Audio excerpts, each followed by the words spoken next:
Hello, Hobbitses, and welcome back to another episode of Gollum Reads.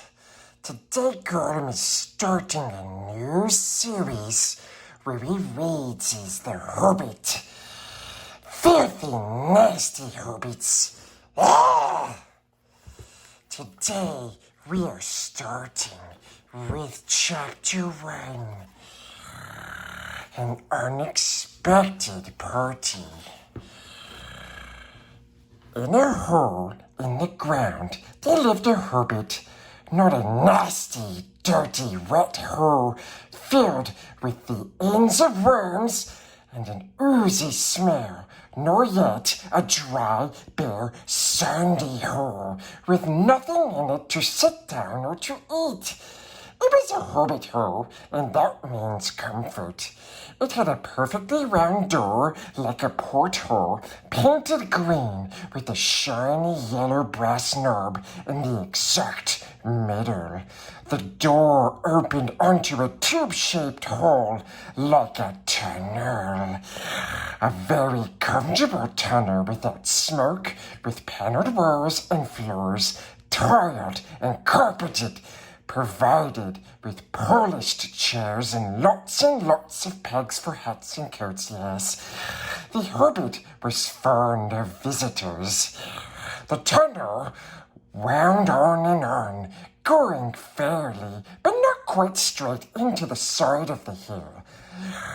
The hill, as all the people for many miles around it called it, and many little round doors opened out of it, first on one side and then on another. No going upstairs for the Hobbitses. Bedrooms, bathrooms, cellars, pantries, lots of these, wardrobeses. He had a whole room devoted to clothes, kitchens, dining rooms, and all were on the same floor, and indeed on the same passage. The best rooms were all on the left-hand side, going in, for these were the only ones to have windows, deep-set, round windows, looking over his garden, and meadows beyond sloping down to the river. This hobbit was a very well-to-do hobbit, and his name was Baggins. The Bagginses had lived in the neighborhood of the hill for time out of mind, and people considered them very respectable, precious, not only because most of them were very rich, but also because they never had any adventures or did anything unexpected. You could tell what a Baggins would say on any question without the bother of asking him. This is a story of how a Baggins had an adventure and found himself doing and saying things altogether unexpected. He may have lost the neighbors' respect, but he gained, well, you will see whether he gained anything in the end. The mother of a particular hobbit. What is a hobbit? I suppose hobbits need some description nowadays, since they have become rare and shy of the big people, as they call us. They are, or were, a little people, about half our height, and smaller than the bearded dwarvesies. Hobbitses have no beards. There is little or no magic about them, except the ordinary, everyday sort, which helps them disappear quietly and quickly when large, stupid folk like you and me come blundering along, making a noise like elephants, which they can hear a mile off.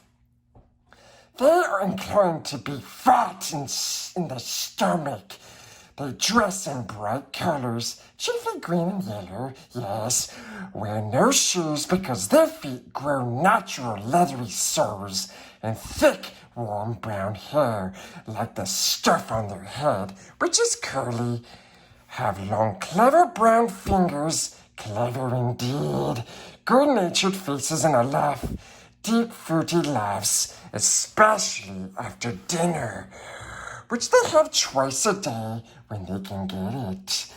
Now you know enough to go on with. As I was saying, the mother of this Hobbit, of Bilbo Baggins, that is, was a famous belladonna Took, one of the three remarkable daughters of the old Duke, head of the Hobbits who lived across the water, the small river that ran at the foot of the hill. It was often said in other families that long ago one of the Took ancestors must have taken a fairy wife. That was, of course, absurd, but certainly there was still something not entirely Hobbit-like about them. And once in a while, members of the Took clan would go and have adventures, yes. They discreetly disappeared, and the family hushed it up. But the fact remained that the Tooks were not as respectable as the Bagginses, though they were undoubtedly richer. Not that Belladonna Took ever had any adventures after she became Mrs. Bungo Baggins. Bungo! That was Bilbo's father. Built the most luxurious Hobbit hole for her, and partly with her money. Yes, and that was to be found either under the hill, or over the hill, or across the water, and there they remain to the end of their days. Still, it is probable that Bilbo, her only son, although he looked and behaved exactly like a second edition of his solid and comfortable father, got something a bit queer in his makeup from the Took side, something that only waited for a chance to come out.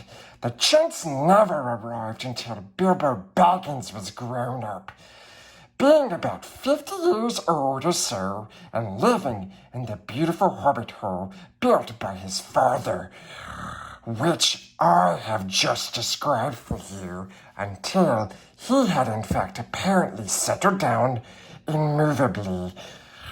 By some curious chance, one morning, long ago in the quiet of the world, when there was less noise and more green, and the Hobbits were still numerous and prosperous, and Bilbo Baggins was standing at the door after breakfast smoking an enormous long wooden pipe that reached nearly down to his woolly toes, neatly brushed, Gandalf came by. Gandalf! If you ever heard only a quarter of what I have heard about him, I have only heard very little of all there is to hear, you would be prepared for any sort of remarkable tale. Tales and adventures sprouted up all over the place wherever he went in the most extraordinary fashion. He had not been down the way under the hill for ages. The hill for ages and ages. Not since his friend the old Took died, in fact, and the Hobbits had almost forgotten what he looked like, precious. He had been away from the hill and across the water on business of his own since they were all small Hobbit boys and Hobbit girls. All that unsuspecting Gerber saw that morning was a man with a staff. He had a tall blue hat, a long gray cloak, a silver scarf, over which his long white beard hung down below his waist, and immense black boots. Good morning, said Gerber, and he meant it. The sun was shining and the grass was very green, but Gandalf looked at him from under a long, bushy eyebrows that stuck out further than the brim of his shady hat. What do you mean, he said. Do you wish me a good morning, or mean that it is a good morning whether I want it or not? And or that you feel good this morning, or that it is a morning to be good on? All of them at once, said Bilbo, and a very fine morning for a pipe of tobacco out of doors, into the bargain. If you have a pipe about you, sit down and have a fill of mine. There's no hurry. We have all the day before us. Then Bilbo sat down on a seat by his door, crossed his legs, and blew out a beautiful grey ring of smoke that sailed up into the air without a breaking and floating away over the hill. Very pretty, said Gandalf. But I have no time to blow smoke rings this morning. I am looking for someone to share in an adventure. Gollum, that I am arranging, and it is very difficult to find anyone. I should think so. In these parts, we are all plain quiet folk and have no use for adventures. Nasty, disturbing, uncomfortable things. Make you late for dinner. I can't think what anybody sees in them, said our Mr. Baggins, and stuck one thumb behind his braces and blew out another, even bigger smoke ring. Then he took out his morning letters and began to read, pretending to take no more notice of the old man. He had decided that he was not quite his sort and wanted him to go away, but the old man did not move. He stood leaning on his stick and gazing at the Hobbit without saying anything till Bilbo got quite uncomfortable and even a little cross. Good morning, he said at last. We don't want any adventures here, thank you. You might try over the hill or cross the water. By this, he meant that the conversation was at an end. What a lot of things you do use good morning for, said Gandalf. Now you mean you want to get rid of me and that it won't be a good time till I move off. Not at all, my dear. Let me see. I don't think I know your name. Yes, my dear. Sir, and I do know your name, Mr. Bilbo Baggins. And you do know my name, though you don't remember that I belong to it. I am Gandalf, and Gandalf means me. To think that I should have lived to be Good Morning by Belladonna Turk's son as if I was selling buttons at the door. Gandalf, good gracious me.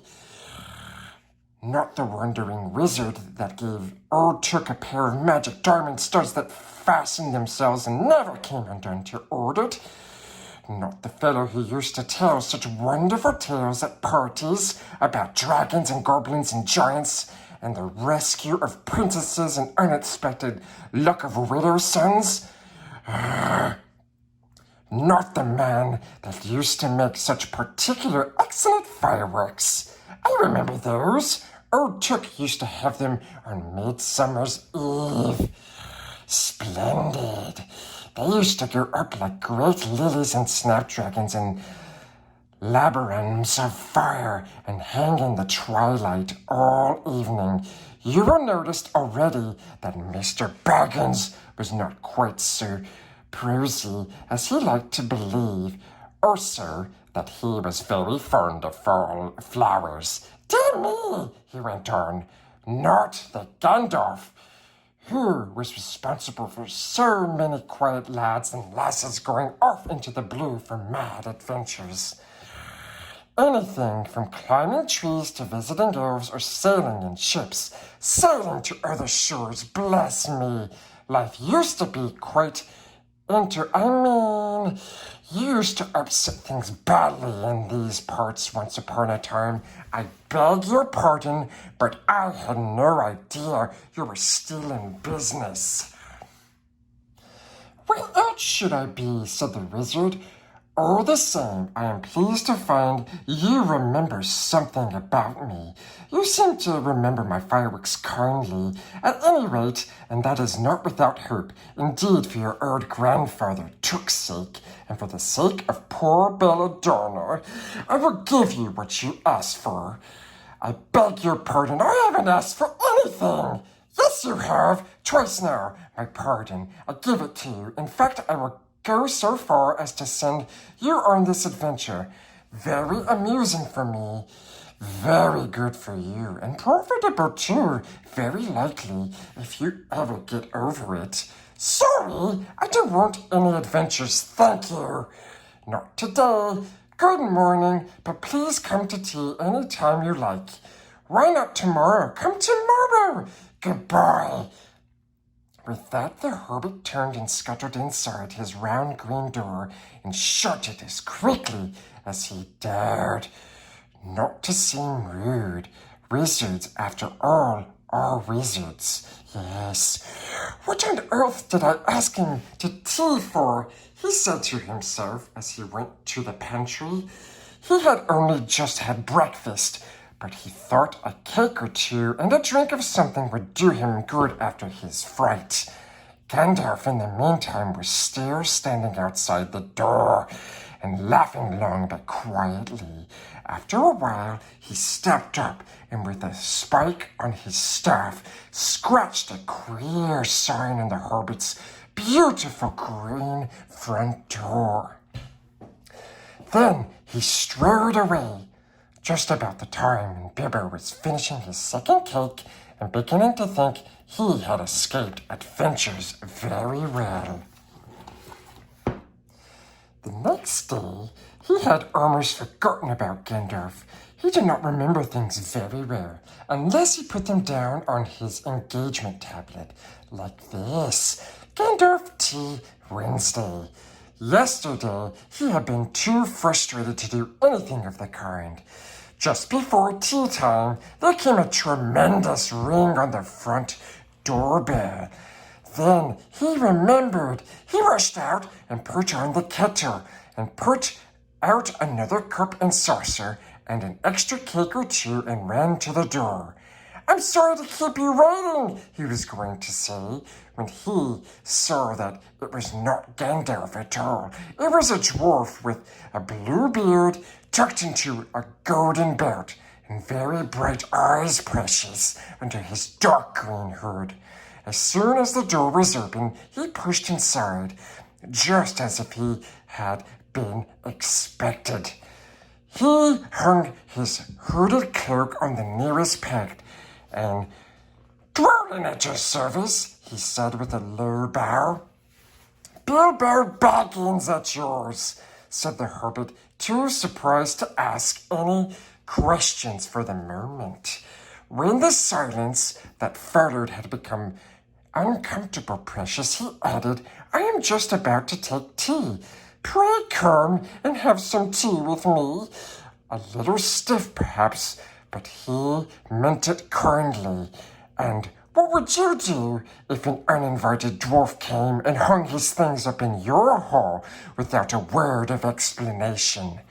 They had not been at table long. In fact, they had hardly reached the third cake when there came another, even louder ring at the bell. "Excuse me," said the Hobbit, and off he went to the door. "So, you have got here at last." That was what he was going to say to Gandalf this time. But it was not Gandalf. Instead, there was a very old-looking dwarf on the step with a white beard and a scarlet hood, and he, too, hopped inside as soon as the door was open, just as if he had been invited. "I see they have begun to arrive already," he said when he caught sight of Dwalin's green hood hanging up. He hung his red one next to it, and "Balin at your service," he said with his hand on his breast. "Thank you," said Gerber with a gasp.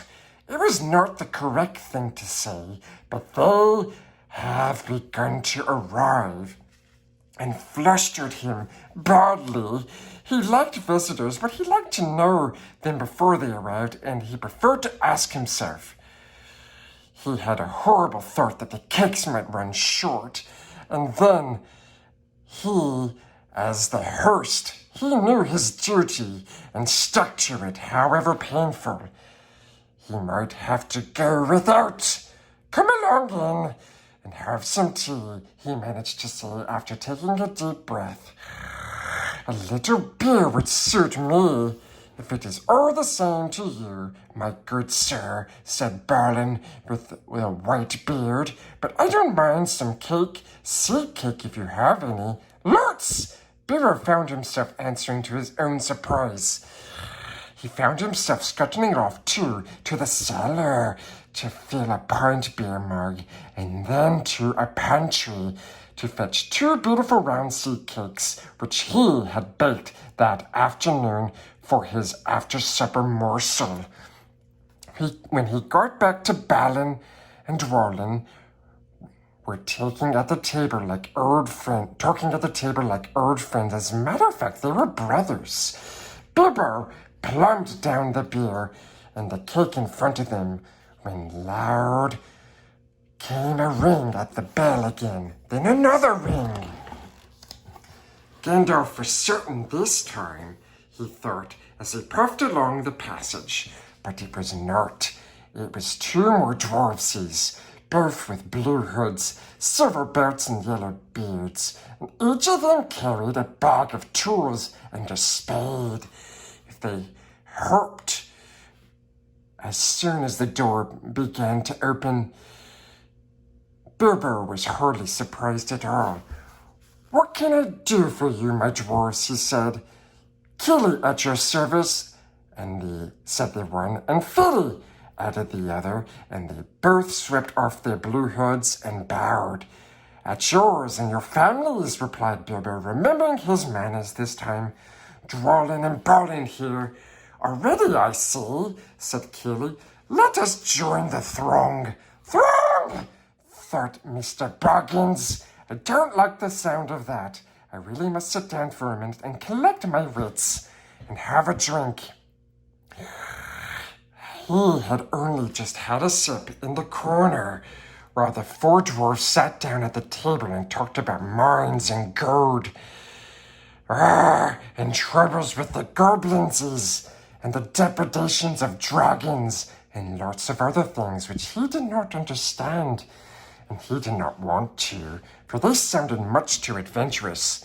When ding-dong-a-ling-dang, his bell rang again, as if some naughty little Hobbit boy was trying to pull the handle off. "Someone's at the door," he said, blinking. "Some 4, I should say, by the sound," said Filly. "Besides, we saw them coming along behind us in the distance." The poor little Hobbit sat down in the hall and put his head in his hands and wondered what had happened and what was going to happen and whether they would all stay to supper. Then the bell rang again, louder than ever, and he had to run to the door. It was not 4 after all, it was 5! Another dwarf had come along, while he was wandering in the hall. He had hardly turned the knob before they were all inside, bowing and saying, "At your service," one after another. Dori, Nori, Ori, Orin, and Glorin were their names, and very soon 2 purple hoods, a gray hood, a brown hood, and a white hood were hanging on the pegs, and off they marched with their broad hands stuck in their gold and silver belts to join the others. Already it had almost become a throng. Some called for ale and some for porter, and one for coffee, and all of them for cakes. So the A big jug of coffee had just been set in the hearth, and the sea cakes were gone, and the dwarves were starting on a round of buttered scones, when there came a loud knock, not a ring, but a hard rat-tat on the Hobbit's beautiful green door. Somebody was banging with a stick. Gerber rushed along the passage, very angry and altogether bewildered and bewildered. This was the most awkward Wednesday he ever remembered. He pulled open the door with a jerk, and they all fell in, one on top of the other. More dwarves, 4 more, and there was Gandalf behind him, leaning on his staff and laughing. He had made quite a dent on the beautiful door. He had also, by the way, knocked out the secret mark that he had put there the morning before. "Carefully, carefully," he said. "It's not like you, Bilbo, to keep friends waiting on the mat, then open the door like a pop gun. Let me introduce Biffer, Boffer, Bumber, and especially Thorin." "At your service," said Biffer, Boffer, and Bumber, standing in a row.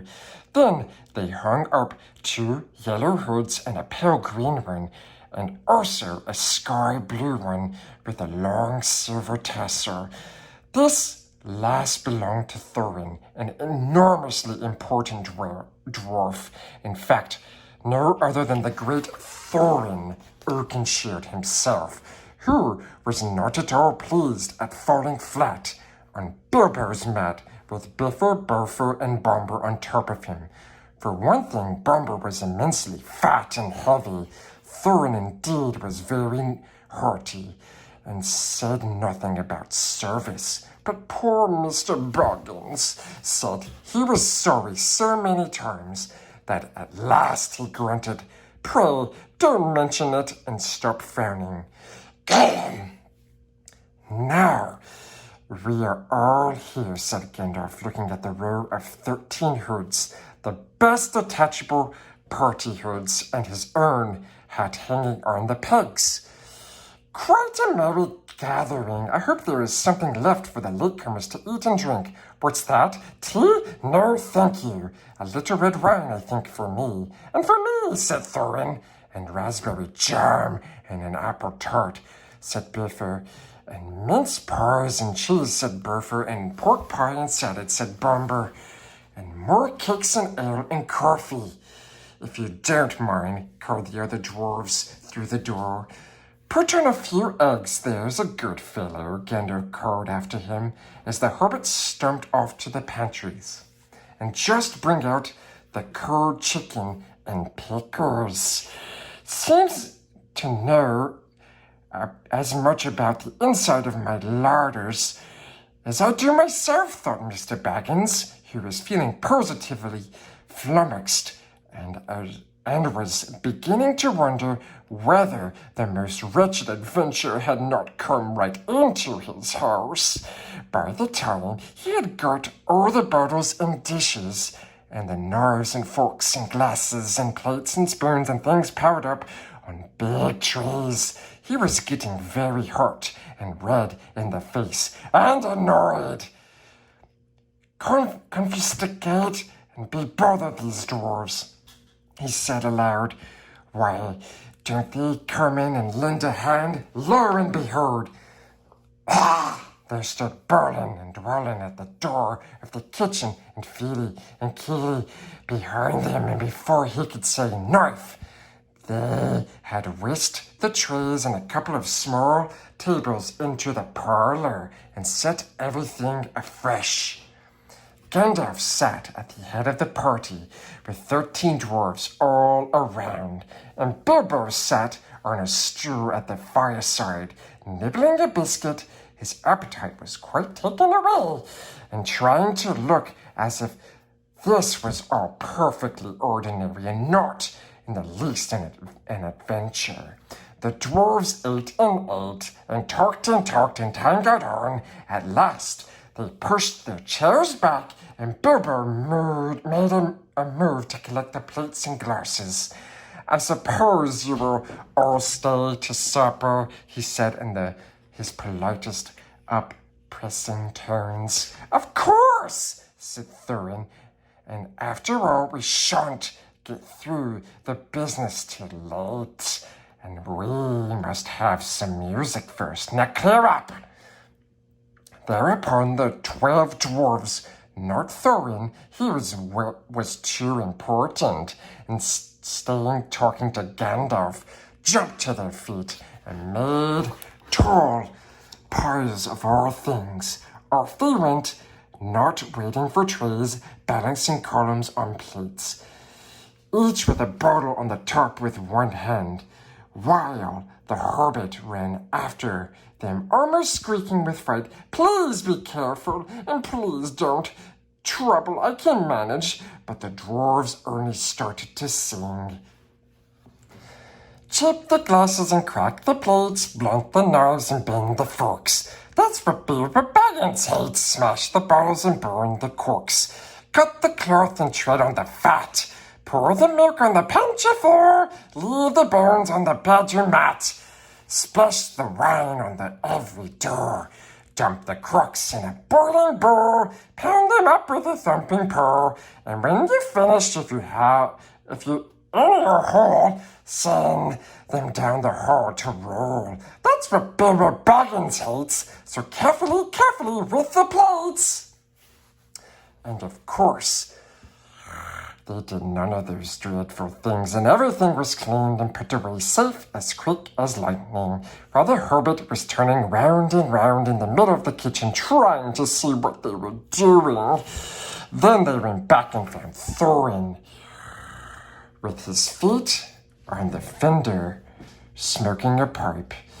He was blowing the most enormous smoke rings, and wherever he told one to go, it went up the chimney, or behind the clock or the mantelpiece, or under the table, or round and round the ceiling. But wherever it went, it was not quick enough to escape Gandalf. Pop! He sent a smaller smoke ring from his short clay pipe straight through each one of Thorin's. Then Gandalf's smoke ring would go green and come back to hover over the wizard's head. He had a cloud of them behind him already, and in the dim light, it made him look strange and sorcerous. Bilbo stood still and watched. He loved smoke rings. And then he blushed to think how proud he had been yesterday morning of the smoke rings he had sent up the wind over the hill. Now for some music, said Thorin. Bring out the instruments. Killy and Philly rushed for their bags and brought back little fiddles. Dore, Nori, and Ori brought out flutes from somewhere inside the coats. Bumber produced a drum from the hall.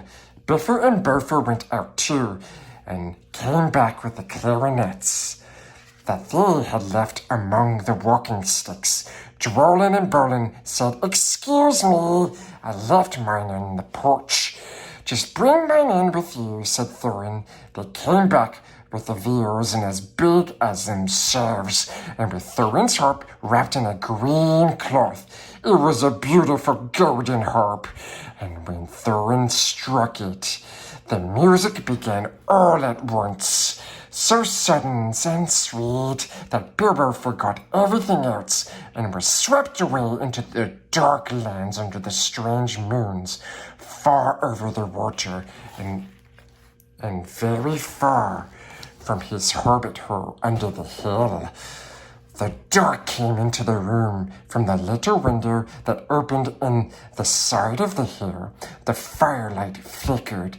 It was April, and still they played on, while the shadow of Gandalf's beard wagged against the wall. The dark filled the room, and the fire died down as the shadows were lost. And still they played on. And suddenly, first one and then another began to sing as they played deep-throated singing of the dwarves in the deep places of their ancient homes. And this is like a fragment of their song, if it can be like their song without their music. Far over the misty mountains cold, the dungeons deep and caverns old, we must away ere break of day to seek the pale enchanted Gerd. The dwarves of yore made mighty spells, while hammers fell like ringing bells in places deep where dark things sleep, in hollow halls beneath the fells. For ancient kings and elvish lord, there many a gleaming golden hoard they shaped and wrought, and light they caught, to hide in the gems on hilt of sword. On silver necklaces they strung, the flowering stars on crowns they hung. The dragonfly and twisted wire, they meshed the light of moon and sun. Far over the misty mountains cold, the dungeons deep and caverns old. We must away ere break of day to claim our forgotten long gold. Goblets they carved there for themselves, and harps of gold where no man delves. There they lay long as many a song was sung and heard by maidens of or elves. The pines were roaring on the height, the winds were moaning in the night. The fire was red, its flaming spread, the trees of torches blaze with light. The bells were ringing in the dell, and men looked up with faces pale. The dragon's eye, more fierce than fire, laid low the towers of houses fell. The mountains smote beneath the moon, the dwarves, they heard the tramp of doom. They fled in their horror to dying far beneath his feet, beneath the moon. Far over the misty mountains grim, to dungeons deep and caverns dim, we must away ere break of day to win our hopes of Gerd for him. As they sang, the Hobbit felt the love of beautiful things made by hands and by cunning, by magic, moving through him, a fierce and a jealous love, the desire of the hearts of dwarves. Then something Turkish woke up inside him, and he wished to go and see the great mountains, and hear the pine trees and the waterfalls, and explore the caves, and wear a sword instead of a walking stick. He looked out of the window. The stars were out in the dark sky above the trees. He thought of the jewels of the dwarves shining in dark caverns. Suddenly, in the wood beyond, the water, a flame leapt up, probably somebody lighting a wood fire, and he thought of plundering dragons, settling on his quiet hill and kindling it all to flames. He shuddered, and very quickly he was playing Mr. Baggins of Bag Underhill again. He got trembling.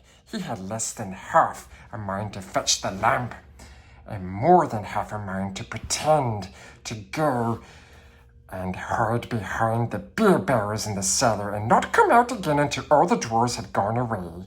Suddenly he found the music and the singing had stopped, and they were all looking at him with eyes shining in the dark. "Where are you going?" said Thorin in a tone that seemed to show that he guessed both halves of the Hobbit's mind. "What about a little light?" said Gerber apologetically. "We like the dark," said the dwarves. "Dark for dark business. There are many hours before dawn." "Of course," said Gerber, and sat down in a hurry. He missed the stool and sat in the fender, knocking over the poker and shovel with a crash. "Hush!" said Gandalf. "Let Thorin speak." And this is how Thorin began. "Gandalf, dwarves, and Mr. Baggins, we are met together in the house of our friend and fellow conspirator, this most excellent and audacious Hobbit. May the hair on his toes never fall out. All praise to his wine and ale." He paused for beneath and for a polite remark from the Hobbit, but the compliments were quite lost on poor Mr. Bilbo Baggins, who was wagging his mouth in protest at being called audacious, and worst of all, fellow conspirator. Though no noise came out, he was so flummoxed. So Thorin went on. We are met to discuss our plans, our ways, means, policy, and devices. We shall soon, before the break of day, start on a long journey. A journey from which some of us, or perhaps all of us, except our friend and counselor, the ingenious wizard Gandalf, may never return. It is a solemn moment.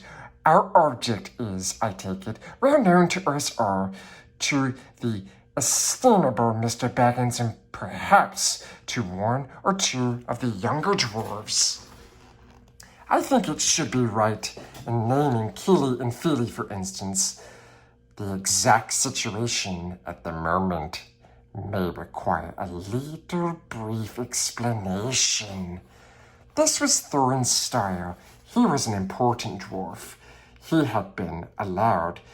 If he had been allowed, he would probably have gone on like this until he was out of breath, without telling anyone of their anything that was not known already. But he was rudely interrupted. Poor Bilbo couldn't bear it any longer. At "may never return," he began to feel a shriek coming up inside, and very soon it burst out of him like a whistle of an engine coming out of a tunnel. The dwarf sprang up, knocking over the table. Gandalf struck a blue light on the end of his magic staff, and in its firework glare, the poor little hobbit could be seen kneeling on the hearthrug, shaking like a jelly that was melting. Oh! Then he fell flat on the floor and kept on calling out, struck by lightning, over and over again. And that was all they could get out of him for a long time. So they took him away and laid him out of the way on the drawing room sofa with a drink at his elbow, and they went back to their dark business. "Excitable little fellow," said Gandalf, as they sat down again. "Gets funny, queer fits, but he is one of the best, as fierce as a dragon in a pinch. If you have ever seen a dragon in a pinch, you will realize that this was only poetical exaggeration applied to any hobbit, even to old Took's great-grand-uncle Boror, who was so huge for a hobbit that he could ride a horse. He charged the ranks of the goblins of Mount Graham in the Battle of the Greenfields and knocked their king Goldfimble's head clean off with a wooden club. It sailed 100 yards through the air and went down a rabbit hole. And in this way the battle was won and the game of golf invented at the same moment. In the meanwhile, however, Boror's gentler descendant was reviving in the drawing room. After a while, and a drink, he crept nervously to the door of the parlor. This is what he heard Glorn speaking. Glorn, humph! Or some sort of more or less like that. Will he do you think? It is all very well, Gandalf, to talk about this hobbit being fierce, but one shriek like that in a moment of excitement would be enough to wake a dragon and all his relatives and kill the lot of us. I think it sounded more like a fright than an excitement. In fact, if it had not been for the sign on the door, I should have been sure we have come to the wrong house. As soon as I clapped eyes on the little fellow bubbling and puffing on the mat, I had my doubts. He looks more like a grocer than a burglar. Then Mr. Baggins turned the handle and went in. The Took side had won. He suddenly felt he would go without bed and breakfast to be thought fierce And as for little fellow bobbing on the mat, it almost made him really fierce. Many times afterwards, the Baggins part regretted what he did now. He said to himself, Bilbo, you were a fool. You walked right in and put your foot in it. Pardon me, he said, if I have overheard words that you were saying. I don't pretend to understand what you're talking about or your references to burglars, but I think I am right in believing, this is what he called being on his dignity, that you think I am no good. I will show you. I have no signs on my door. It was painted a week ago, and I'm quite sure you have come to the wrong house. As soon as I saw your funny faces on the doorstep, I had my doubts, but treat it as the right one. Tell me what you want done, and I will try it. If I have to walk from here to the east and fight the wild wereworms in the last desert, I had a great-great-great-grand-uncle once. Bulwer took an... Yes, but that was long ago, said Gloin. I was talking about you, and I assure you there is a mark on this door. The usual one in the trade, or used to be. Burglar wants a job, plenty of excitement and reasonable reward, and that's how it is usually read. You can say expert treasure hunter instead of burglar if you like. Some of them do. It's all the same to us. Gandalf told us that there was a man of the sort in these parts looking for a job at once, and that he had arranged for a meeting here this Wednesday, tea time. Of course there is a mark, said Gandalf. I put it there myself, for very good reasons. You asked me to find the 14th man for your expedition, and I chose Mr. Baggins. Just let anyone say I chose the wrong man or the wrong house, and you can stop at 13 and have all the bad luck you like, or go back to digging coal. He scowled so angrily at Gloin that the dwarf huddled back in his chair, and when Bilbo tried to open his mouth to ask a question, he turned and frowned at him. He stuck out his bushy eyebrows, precious, yes, till Bilbo shut his mouth tight with a snap. That's right, said Gandalf. Let's have no more arguments.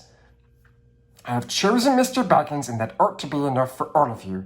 If I say he is a burglar he is, or will be when the time comes. There's a lot more in him than you guess, and a deal more than he has any idea of himself. You may, possibly, all live to thank me yet. Now, Gerber, my boy, fetch the lamp and let's have a light on this. On the table, in the light of a big lamp, was a red shade. He spread a piece of parchment rather like a map. This was made by Thrall, your grandfather Thorin. He said in the answer to the dwarves' excited questions, "It is a plan of the mountain." "I don't see that this will help us much," said Thorin disappointingly after a glance. "I remember the mountain well enough and the lands about it, and I know where Mirkwood is, and the withered heath where the great dragons breed. There is a dragon marked in red on the mountain," said Balin, "but it will be easy enough to find him without that, if ever we arrive there." "There is one point that you haven't noticed," said the wizard, "and that is the secret entrance. You see the rune on the west side, and the hand pointing to it from the other runes? That marks a hidden passage to the lower halls. Look at the map in this chapter, and you will see there are runes in red." "It may have been a secret once," said Thorin, "but how do we know that it is a secret any longer? Old Smirk has lived there long enough. Now to find out anything there is to know about those caves. He may, but he can't have used it for years and years. Why? Because it is too small, 5 feet high. The door and 3 may walk abreast, say the runes, but Smaug could not creep into a hole that size." Not even when he was a young dragon. Certainly not after devouring so many of the dwarves and the men of Dere. It seems a great big hole to me, squeaked Gerber, who had no experience of dragons and only of hobbiters. He was getting excited and interested again, so that he forgot to keep his mouth shut. He loved maps, and in the hall there hung a large one on the country round, with all his favorite walks marked in red ink. How could such a large door be kept secret from everybody outside, apart from the dragon? He asked. He was only a little hobbit, you must remember. In a lot of ways, said Gandalf, but in what way this one has been hidden, we don't know without going to see. From what it says on the map, I guess there is a closed door which has been made to look exactly like the side of the mountain. That is the usual dwarves method. I think that is right, isn't it? Quite right, said Thorin. Also, went on Gandalf, I forget to mention that with the map went a key, a small and curious key. Here it is, he said, and handed to Thorin a key with a long barrel and intricate wards made of silver. Keep it safe. Indeed I will, said Thorin, and he fastened it upon a fine chain that hung upon his neck and under his jacket. Now things begin to look more hopeful. This news alters them much for the better. So far we have had no clear idea what to do. We thought of going east, as quiet and careful as we could, as far as the long lake. After that, the trouble would begin. Yes, a long time before that, if I know anything about the roads east, interrupted Gandalf. We might go from there up along the river running, went on Thorin, taking no notice, and so to the ruins of Dere, the old town in the valley there, under the shadow of the mountain. But none of us liked the idea of the front gate. The river runs right out of it through the cliff at the south of the mountain, and out of it comes the dragon too, far too often, unless he has changed his habits. That would be no good, said the wizard. Not without a mighty warrior, even our hero. I tried to find one, but warriors are busy fighting one another in distant lands. And in this neighborhood, heroes are scarce and simply not to be found. Swords in these parts are mostly blunt, and axes are used for trees and shields as cradles or dish covers, and dragons are comfortably far off and therefore legendary. That is why I settled on a burglary, especially when I remember the existence of a side door. And here is our little Bilbo Baggins, the burglar, the chosen and selected burglar. So now let's get on and make some plans. Very well then, said Thorin. Supposing the burglar expert gives us some ideas or suggestions. He turned with a mock politeness to Bilbo. First, I should like to know a bit more about things, he said, feeling all confused and a bit shaky inside, but so far still tookishly determined to go on with things. I mean, about the gold and the dragon and all that, how it got there, and who it belongs to, and so on and further. Bless me, said Thorin, haven't you got a map? And didn't you hear our song? Haven't we been talking about all this for hours? All the same, I should like it all plain and clear, said he obstinately, putting on his business manner, usually reserved for people who tried to borrow money off him, and doing his best to appear wise and prudent and professional, and live up to Gandalf's recommendation. Also, I should like to know about risk out of pocket expenses, time required, and remuneration, and so forth. But which he meant, what am I going to get out of it, and am I going to come back alive? Oh, very well, said Thorin. Long ago, in my grandfather Thror's time, Our family was driven out of the far north and came back with all the wealth and their tours to this mountain on the map. It had been discovered by my far ancestor Thrain the Old, but now they mined and they tunnered, and they made huger halls and greater workshops, and in addition, I believe they found a good deal of gold and a great many jewels too. Anyway, they grew immensely rich and famous, and my grandfather was king under the mountain again, and treated with great reverence by the mortal men who lived to the south and were gradually spreading up the running river as far as the valley overshadowed by the mountain. They built the merry town of Dere. In those days, kings used to send forth for our smiths and reward us even the least skillful most richly.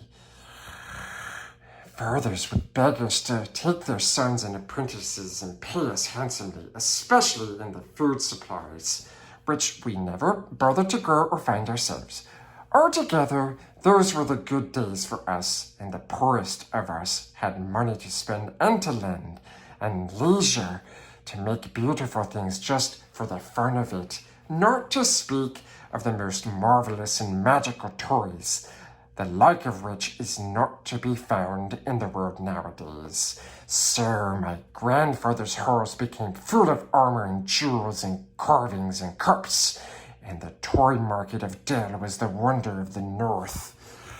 Undoubtedly, that was what brought the dragon. Yes, dragons steal gold and jewels, you know, from men and elves and dwarves wherever they can find them, and they guard their plunder as long as they live, which is particularly forever unless they are killed, and never enjoy a brass ring of it.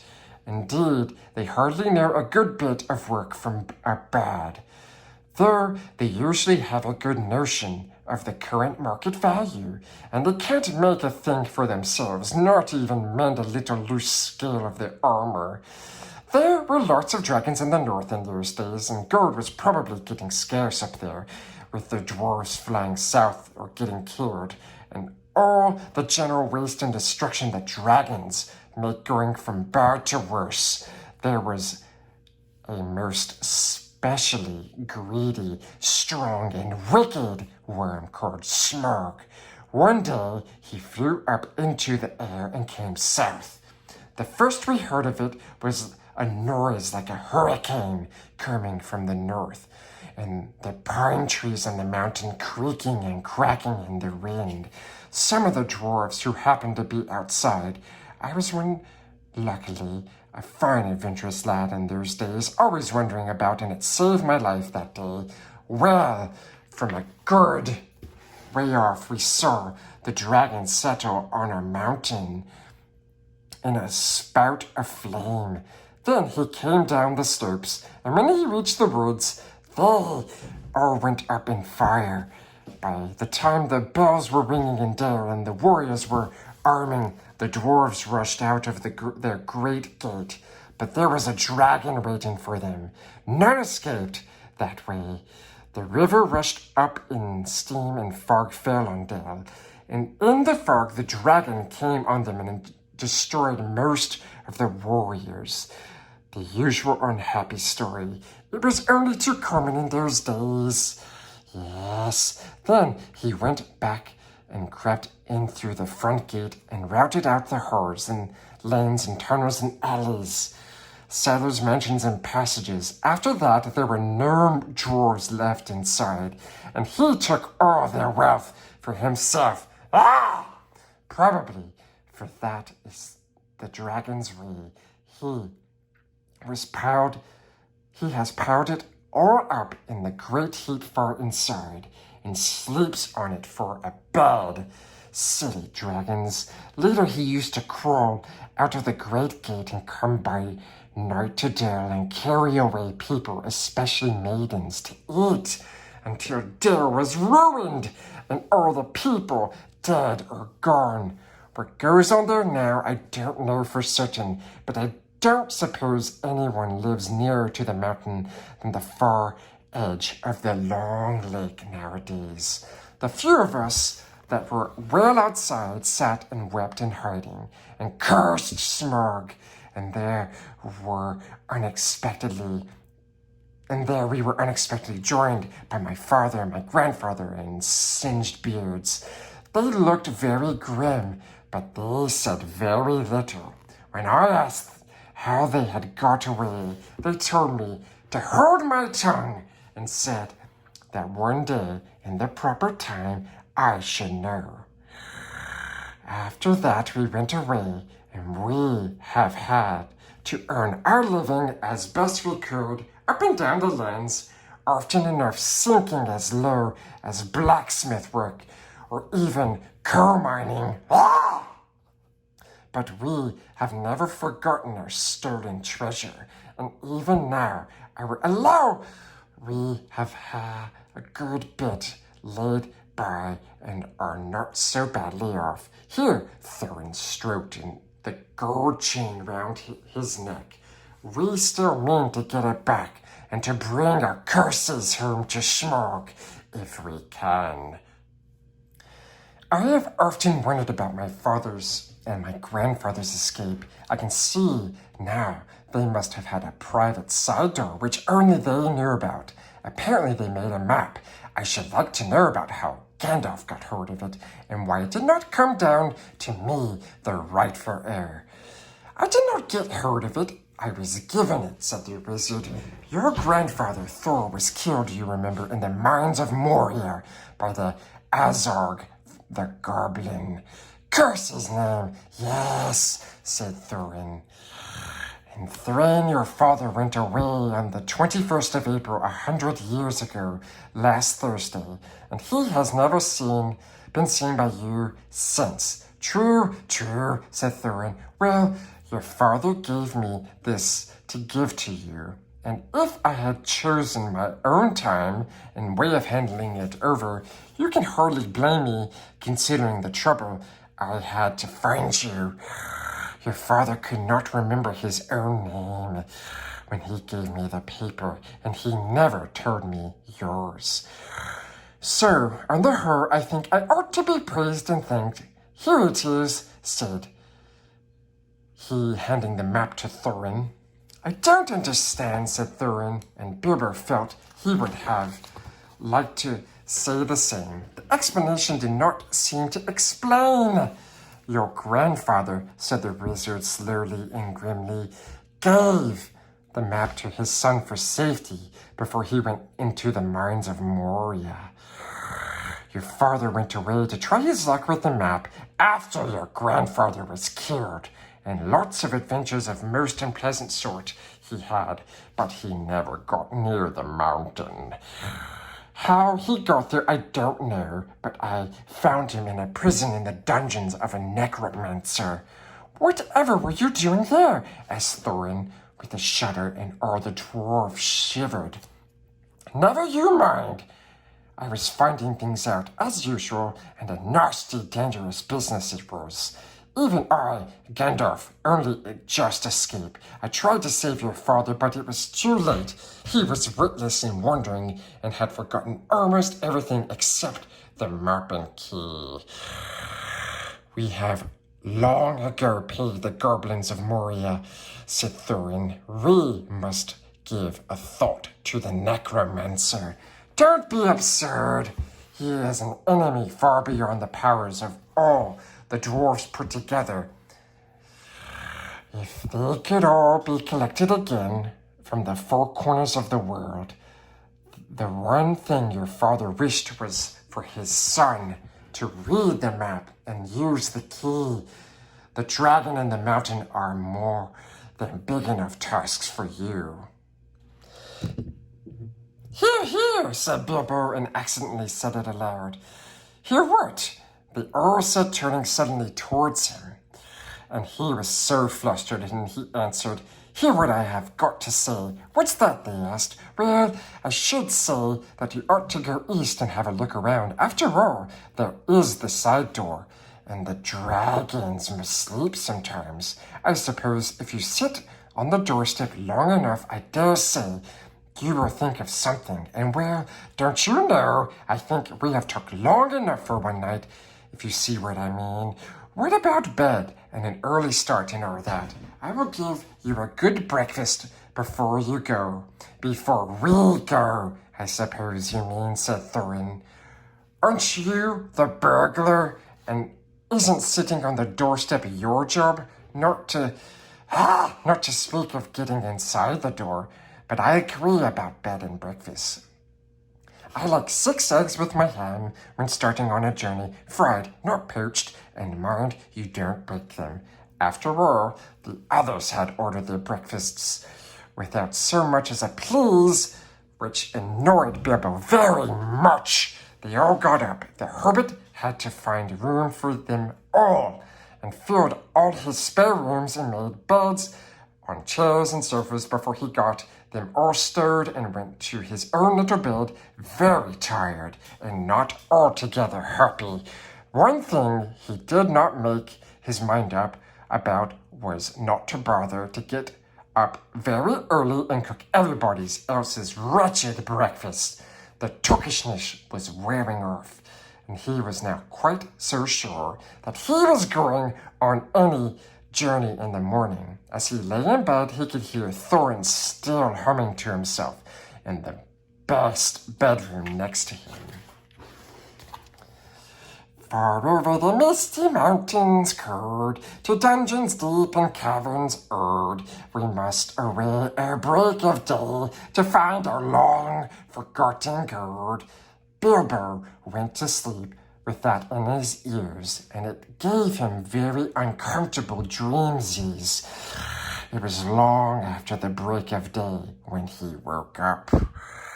Gollum! Gollum! If you enjoyed this reading of Chapter 1 of The Hobbit, please like and subscribe and comment C's down below, precious. Yes! Gollum! Gollum!